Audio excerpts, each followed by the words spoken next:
ধলাই পুটিখালে অগ্নিকাণ্ডে বশীভূত ব্যবসায়িক প্রতিষ্ঠান জরুরি সামগ্রী বের করতে গিয়ে অগ্নিদগ্ধ এক যুবক। ক্ষয়ক্ষতির পরিমাণ কয়েক লক্ষাধিক টাকা। ধলাই থানাধীন পুটিখাল গ্রামের বিষ্ণুপদ চক্রবর্তীর দোকানে এই ভয়াবহ অগ্নিকাণ্ডের ঘটনা সংঘটিত হয়।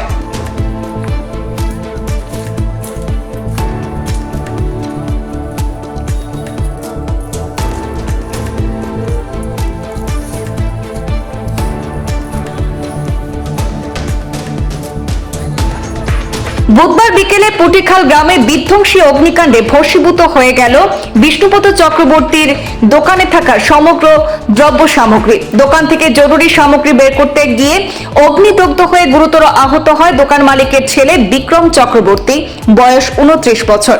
সাথে সাথে বিক্রমকে শিলচর মেডিকেল কলেজ হাসপাতালে প্রেরণ করা হয়। স্থানীয় লোকজন জানান, হঠাৎ করে দোকানের মধ্যে দাউ দাউ করে আগুন জ্বলতে দেখে লোকজন দৌড়ে এসে আগুন নেভানোর চেষ্টা করলেও তা বৃথা হয়। পরে ধলাই পুলিশ এবং ফায়ার সার্ভিসে খবর দিলে অগ্নিকাণ্ডের খবর পেয়ে ধলাই থানার পুলিশ এবং দমকল বাহিনী কর্মীরা আগুন নিয়ন্ত্রণে আনলেও ততক্ষণে সবকিছু ধ্বংসস্তূপে পরিণত হয়ে যায়। ক্ষয়ক্ষতির পরিমাণ কয়েক লক্ষ টাকা হবে বলে অনুমান করা হচ্ছে। তবে আগুন লাগার সঠিক কারণ জানা যায়নি। অনেকে ভাবছেন যে বিদ্যুতের শর্ট সার্কিট থেকেও অগ্নিকাণ্ডের সূত্রপাত হতে পারে। আমি তো বাজারও আসলাম, বাজার থেকে যখন আইছি প্রায় ধরলেন আধা ঘন্টা আগে আইছি, দেখছি এখানেও মানুষের ভিড়। আইলাম, দেখলাম যে গোড় জ্বলা, ফায়ার ব্রিগেডের গাড়ি আসলো, কিন্তু ওটাও দেখছি। কিরকম লাগছে এটা আপনারা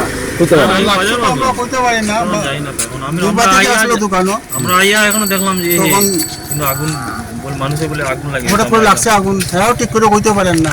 আচ্ছা, বড়বাদী যত বাসা হেরা ওইটা কারেন্ট থেকে, আর ছোটবাদী যত বসান গিয়ে তো নিজে ইয়ে গেছে।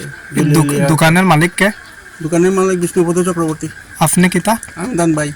আপন ভাই। ঘটনার সময় আপনি কেন আসলেন? না, আমি আসলাম না, আমিও আধা ঘন্টা আগে এসেছি। আমি থাকি সৎসঙ্গ মন্দিরে।